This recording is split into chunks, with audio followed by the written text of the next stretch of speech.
Today, I want to talk about my struggles with food addiction. Now, on this channel, I've opened up about how I've had alcohol addiction, drug addiction, and I have many addictions, and one of them is food addiction. And I think shedding some light on this might help other people understand themselves because food addiction, I think, is one of the leading causes of obesity, of being overweight, of having some of these inflammatory responses in the body. So it's directly linked to our health. But if we're just looking at it from like a discipline standpoint of, oh, we just have to, do calories in, calories out, which I've talked about on this channel, it leaves us kind of missing out on a deeper layer of what could be going on, the psychological layer, the emotional, the spiritual layer that will lead you right back to it. You might have some discipline for a little while and then it might go away. And so I want to share with what went on with me, and maybe this can, like I said, shed some light on the subject. So I've struggled with food addiction since I was very young. I didn't realize that I had this problem until several years ago. I was, dealing with I was addicted to marijuana, and I would smoke, and then I would binge on candy and all these other things, and chocolate and cookies and donuts and whatever I could get my hands on. And then when I stopped smoking weed, I still would do those things because I wanted to have some sort of high in my life. And I felt at the time, I was like, well, it's not that big of a deal because at least I'm not smoking weed, but the behavior was still there. The behavior pattern was still there behind it. And I mean, I could put some food down, but I realized that this was from when I was very young. That was one of the ways that I could change my state of mind. I would get that rush, you eat something sweet, you eat something, whatever it is that you really enjoy. And I did this with pancakes. I did this with, my mom would make chow mein. I mean, I would eat till I was sick. Now, I've always been skinny, so I've never had the outward appearance of being overweight and obese because I've been super active, and I tend to, on average, level things out. So although I might overeat at one time, I would then not overeat other times. So my addiction would kick in, and I would say I'm addicted to food, and I have problems with it because once I start, I can't stop. And once I start, let's just say I try to have self-discipline and I have one piece of chocolate. Okay, that's all I'm gonna have today. I would be thinking about it. If I eat, like I said, pancake, I'd be thinking about that pleasure, that feeling that I would get from it. And so I was addicted, and it would not stop. I would have to have more until I would eat until I get sick. And that's the thing with food is you get to a certain point, you can't eat anymore, right? Whereas with like drugs and alcohol, you either pass out or you die, right? There's points, whereas food, we can just get fatter and fatter. And for me, I would stop, and then I would, go to sleep, and then I would wake up, and then I would work out, or I would do things. And then I would be like, okay, that I felt bad about that. I can't do that again. And then I would maybe wait a couple days or wait till the weekend. And it was like it was a constant theme in my life that I would be overeating. And with marijuana, that didn't help because you get the munchies, right? Well, fast forward to now, like my recent addiction that I've as of right now, it's 5 months and change of me being alcohol and drug free. And my pattern was I used to do a lot of cocaine. So I would do cocaine for like 2-3 days straight, and I would be drinking the whole time, and I would do that, and I would barely eat, if anything, for like 2-3 days. And then I was like, man, I gotta work, or I gotta be presentable, because not sleeping for 2 days is you don't look good. Not eating for a couple days, you don't have any energy. You're scatterbrained. It's not healthy. Okay. And I'm a personal trainer, so imagine, you know what I mean? I had to put on a good mask. All right. Didn't work for everyone, but for a lot of my clients, they didn't even realize that I was dealing with these addiction problems, because I've been able to hold myself up in a good position. I contribute a lot of that to strength training, but I also had this little bit of balance, and I'll explain what I mean. I would do that for 2-3 days, and then I would either run out of drugs, or I would say, okay, I gotta get some sleep, or I gotta get back to working a full day or whatever it is, and make up my clients that I canceled on or whatever. So then I would be sober, but I would be in this mind, and I would be very irritable, and I would not want to be with myself in my mind. Okay, that's one of the reasons why I drank. I didn't like we say my brain, my head, it was a bad neighborhood. You wouldn't want to go down those streets. So I'd be negative thinking, right, all the time. And so then I'm sober and I'm like, man, I need to do drugs again, or I need to drink again, but I can't because I gotta, I have a life that I still need to keep up with. Well, then what I would do is I would go to the store, and to get out of my state of mind, because I've been using this for since I was a young kid, I would get candy, or I would get cookies, or I would get chocolate, or I would get snacks. I love snacks. I would get those things. I would come home, put a movie on or put something on, and I would just eat and eat and eat. I would basically eat until I got sick, right? Where I couldn't eat anymore, fall asleep. It would help me get out of my state of mind, and then fall asleep, wake up sick to my stomach, and be like, okay, well, I can't eat today. I can't eat because I just had all these calories. Now, I didn't have calories for a couple days, but then I had overate to the extreme, and I would be sick to my stomach and I wouldn't want to eat. So then what I would say is, what's going to help me not eat? Well, if I just do some drugs, all right, that'll help. So I would have this pattern, 2-3 days on, 1 day off, 2-3 days on, 1 day off. And it was like that for years. And it then got to the point where I got a DUI. I've shared my story about this. And then I got forced into sobriety with a breathalyzer on my car. And, now I'm going into these programs. But then now I've taken to the programs because it's giving me this better life. But what happened was about like a month into sobriety, someone gave me, just as a gift, they gave me like 5 bags of licorice. And I love licorice, right? That's why they got it for me. And I hadn't been thinking about my food addiction at the time. I knew that there was something there, but I didn't think of it, and I didn't 12-step it, as we say. I didn't use the 12 steps of Alcoholics Anonymous. I didn't use that on my food addiction. And so I was like, oh, licorice. And I started eating them. And once I start, I can't stop. And I ate all the bags, okay? Like either in a day or two. And they were big bags, right? So I ate all this candy, right? And I'm like, man, I was like, that felt really good. And this thing hit me where it was like, either I'm going to start using that as a way to get high again. So meaning I'm going to use that state change to make myself feel good by eating. And that's going to help me change my state. So whenever I'm in a bad mood or whenever I want a reward, I'll use that.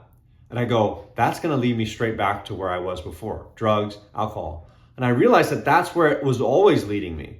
Now, for some people, that might not be in the cards for them. They might not have an affinity to alcohol. They might not have an affinity to drugs.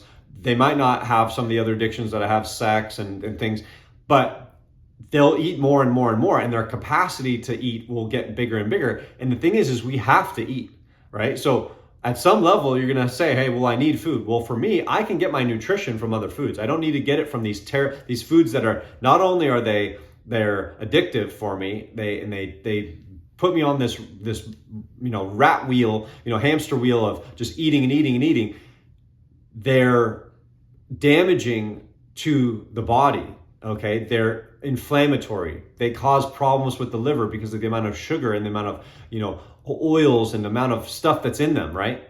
So, I started looking at my addiction and going, wow, that state change made me feel so good. I wanted it more. I was planning out when I was going to get more. And so I had to take the step that I take that we take with alcohol and drugs, which is I'm powerless over those licorice, right? I'm powerless over chocolate. I'm powerless over snacks. And what it's done now is I have this defense, which is I just can't have one. If I try to be disciplined, a lot of people talk about being disciplined, and maybe this is where you're struggling, maybe with weight loss, is people are like, well, you just need to be disciplined. You just need to eat less. And certain foods you eat one and you're going, I'm just going to have one. And then you're like me and you're thinking about it for the rest of the day. And then maybe the next day you're like, okay, I had one, I was really good, I'll have 2. Or you have one again and you're thinking about it. And then all of a sudden the dam breaks. And then one day you're just eating because you had a bad day or because you're celebrating. I used to do it on good days, on bad days. It didn't matter. But you have this discipline that goes away because you had that first one. And for me, I could eat some licorice on Tuesday and be thinking about it for a day or two after that, and then be fantasizing about it, and then, then I have it on the weekend, and then I get to go watch a movie or go to the movies and eat, and then I would be thinking about that it would just never stop. And so I used to look at people who got to be 300, 400 pounds and be like, how could that ever happen? That's impossible. But imagine if I wasn't able to be active, or imagine if I said, you know what, screw it, I'm gonna let myself go, all right? Because I don't have anything else, right? Imagine if instead of me having 2 days of not eating and having, the food, if it was just all days of eating, I could gain the weight, okay? Now, for me, being powerless, admitting that I'm powerless, allowed me to take this boundary and separate it and be like, it's off the table. It's not an option. I can't have one. I wish I could. It would be nice, but I can't. And I know that about myself because that's going to lead to more and more. And for me, it's going to lead to other things. It's not just going to lead to me overeating and eating more and making that a regular part of my day. It's going to lead to me probably seeking to get that high, that same sort of, it's like a mini high when you eat. When I eat those foods, I'm high. I will then want to increase and level this and increase the stakes and add more, whether that's alcohol, whether that's drugs. It's not good. So for me, I can see that because I'm working this program and I saw it. I saw it for myself when I had that experience when I overate. And I go, man, I can't control it. I am powerless over this. Just like I am powerless over alcohol and drugs, I'm powerless over food. So what's the option? I could try discipline. That doesn't work. Or I could just stop it right away. And I could say, I have a problem. I'm powerless over this. I can't even have one. And you know what? In my room right now, I still have 2 bags of licorice that someone gave me another round. They gave me more licorice and I accepted them before I had made the connection, and they were sitting there and then it kind of hit me and this whole thing happened. So they're still there, but I haven't opened them. I know if I open them, they'll be gone. But for me, it's like this, we say we recoil like a hot flame from alcohol. It's like, oh, it's hot, get away from me. I kind of have that same thing. I don't know why I still have them. I think maybe just as a reminder, but I'll give them away. That's what I did with someone gave me chocolate for Christmas and I gave it away to someone else, and I re-gift these things. But I know that I can't handle it. Sucks, all right? It's just how it goes, but I know what it's gonna lead me to. So for me and my food addiction, I treat it just like I treat alcohol and drug addiction. I have to I tell people, look, I have a problem with this. If people offer me things, I'm not saying no because I'm just fitness. It's one thing. People used to say that. That's another thing that sucks is when I didn't say that I had food addiction problems, because I'm athletic, because I'm skinny, because I'm a trainer, because I eat healthy, people say, oh, you can have one. You can have some chocolate. You can have some cake. You can have some. Just let yourself go. Come on. But for me, it's not like that. I have a problem. Now, you might be the same way. You might have these goals for yourself. You want to lose weight, or you want to get fit, or you want to decrease inflammation in your body, and these things cause you problems. But around you, people are influencing you, and you don't have a way of stopping that first. For me, that's what's helped, is been saying to people, look, I have problems with this. Please don't offer it to me, because once I start, it's just like my drug addiction. It's just like my alcohol addiction. And the people that I share this with know about my other addictions as well. So it makes it easier. But for other people that don't know, I just say, I have food addiction problems. And they go, oh, really?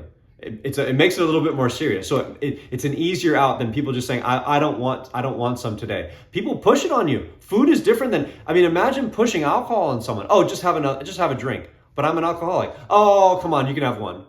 Or, hey, I'm a drug addict. Oh, just have a line of cocaine. To me, it's the same thing. Other people don't see it. And I wish our culture would talk about it in that way, because I think a lot of people are struggling like I am. Maybe they don't know it consciously, but subconsciously, and their life sees it. I think a lot of people are also conscious and aware of it, but the culture doesn't support it. And especially people in fitness, we don't treat it like that. We just say, calories in, calories out. You need to stop eating so much. Well, it's hard for some people to just do that because they have this pull. They maybe have one. Maybe they do well with calories one day and the next day, but they're thinking about those foods. I say take it off the table. For me, the foods that are really hard for me to get addicted to are natural foods. Foods in their natural state. If it walks on the earth or it grows on the earth, those foods are going to be very, very hard to get addicted to. Now, you can probably still get addicted to things like fruit because there's that sugar in them. But I think for a lot of people, if they can stick with the natural foods, it'd be a lot easier. But again, all those things are out there. You walk in the supermarket, it's 90% processed foods. So I know I have a problem. I set those boundaries so it's easier for me. I don't know. Maybe this is something that you need to talk to someone about, and they have food addiction programs. I've never been to any of those meetings, but they're around. Okay. So I think if you can take that step and kind of analyze it from a more psychological perspective, like me, you'll have a defense against that first one because you know it's not even on the table. It's not an option for me. It sucks. I know. I wish I could, but I wish I could drink too. I wish I could use drugs too. I can't. I can't do those things responsibly. It'll lead me down a very, very bad path. And so I know the same thing happens with food, and food is also a gateway drug. It leads me into other things, other means of getting high. So that's my experience with food addiction. I've been several months clean of that. I've been very disciplined with it, but it's not just discipline. It's me setting the boundary and realizing I can't have one. That's my discipline. My discipline is I can't even have one, and I need to be reminded of that daily because I have days where I want to eat those things. I have days where I want to drink, but I know that I have support through the programs, and I know that it's not going to work out for me in the end. And so I have to play that tape forward, and I have to kind of see into the future what's going to happen with one. If I have one bag of licorice like I have right here, what's going to then happen? I'm going to be fantasizing about the next. And then maybe it's two, then maybe it's more, and then maybe it's this pattern. Then maybe I'm looking for an excuse to not eat like I did in the past, which was I binged. And then what was my excuse? Well, hey, I better go get a bag of cocaine because that's going to help me not eat for a day. Literally, that's how I would think. I would justify using drugs because of the food. And I don't want to go back to that life because it was not pretty. I talked about, God's will yesterday, and I feel better by following God's will. When I was following my will, it led me to drugs, alcohol, bad things. And I felt like shit. Even though I felt good in the moment, those highs, the lows were super low. I like my peace that I have now. This peace of mind is what I'm really searching for and what I really want. So that's all I want to talk to you about today, that's a lot of what I wanted to talk to you about today. But just sharing my perspective on things. What's your experience? What's your perspective? How have you dealt with these things or not dealt with them? Are you struggling with these things? Reach out, all right? I'm here for you. I've had people that are there for me. People are there, but you have to say something. You have to speak up. And take care. Bye.